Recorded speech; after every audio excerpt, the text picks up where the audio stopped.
បាទសួស្តីបងប្អូនពុកម៉ែមីមីងលោកយាយតាទាំងអស់គ្នាជាទីគោរពស្រឡាញ់របស់អានបាទនេះខៀវនៅសំណាងបាទក៏សូមស្វាគមន៍ពុកម៉ែមីមីងហើយក៏វិលមកជួបគ្នាសាជាថ្មីបាទជាមួយនឹងវីដេអូទម្រង់ឆ្នោតជួនសម្រាប់ថ្ងៃទី16ខែ6ឆ្នាំ2025បាទបងប្អូនលោកយាយតាពុកម៉ែមីមីងសម្រាប់ថ្ងៃនេះផងដែរខ្ញុំបាទក៏បានធ្វើការរៀបចំជាពិសេសចែកជូនទៅកាន់បងប្អូននៅទម្រង់លេខតូចដើម្បីចែកជូនទៅកាន់បងប្អូនយកទៅធ្វើការទស្សនាកំសាន្តនិងដើម្បីយកលេខទៅធ្វើការផ្សងសំណាងចឹងបងប្អូនកុំភ្លេចជួយចុច like ចុច share comment 168ទាំងអស់គ្នាបាទដើម្បីទទួលបាននៅលាភសំណាងបាទចឹងពុកម៉ែមីមីងកុំឲ្យខាតពេលវេលាបងប្អូនយូរបាទយើងចូលទៅកាន់តម្រុយរបស់យើងតែម្ដងបាទ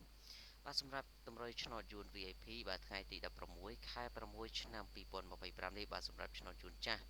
បាទយួនចាស់យួនថ្មីក៏យើងមានដូចគ្នាបាទតែសម្រាប់ឆ្នោតយួនចាស់ថ្ងៃនេះបាទសម្រាប់ម៉ោង4កន្លះគឺយើងមានផ្ដល់ជូន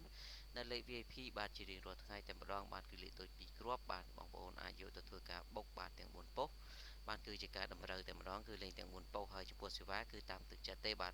បងប្អូនលេងត្រូវយកសេវាតាមក្រោយបាទសេវាតាមទឹកចិត្តបាទអញ្ចឹងបងប្អូនក្នុងការលេងហ្នឹងគឺបងប្អូនកុំភ័យបាទគឺខ្ញុំបាទអត់តម្រូវឲ្យបងប្អូនបង់មុនទេបាទអញ្ចឹងបងប្អូនអាចលេងជាមួយនឹងខ្ញុំបាទបានសម្រាប់បងប្អូនដែលលេងមិនដែលត្រូវឬក៏លេងជំពាក់មេច្រើនអាចសាកល្បងលេងជាមួយនឹងអ្នក Q នោមសំណាងនេះបាទអញ្ចឹងសម្រាប់ឆ្នោតម៉ោង6:35នាទីពេលល្ងាចវិញបាទសម្រាប់ម៉ោង6:35នាទីពេលល្ងាចសម្រាប់ថ្ងៃទី16នេះបាទបងប្អូនពុកម៉ែមីមីនិយាយតាទាំងអស់គ្នាបាទសូមធ្វើការលេងខ្ទង់40បាទនិងសូមធ្វើការលេងមកខ្ទង់ទៀតគឺយើងលេងខ្ទង់20បាទចំពោះខ្ទង់40ពុកម៉ែមីមីសូមធ្វើការបុក40អធិស្ឋានបាទខ្ទង់40ពុកម៉ែមីមីសូមធ្វើការបុក46 47បាទបុក A B C D ចំណែកខ្ទង់20វិញគឺយើងជក់24និង25បាទ24និង25សម្រាប់លេខ A B C D សម្រាប់ថ្ងៃទី16ខែ6ឆ្នាំ2025បាទចឹងបងប្អូនពុកម៉ែមីមីកុំភ្លេចអ្នកដែលចង់បានលេខធ្វើការឆាតចូល page ដើម្បីយកលេខទៅធ្វើការផ្សងសំណាងទាំងអស់គ្នា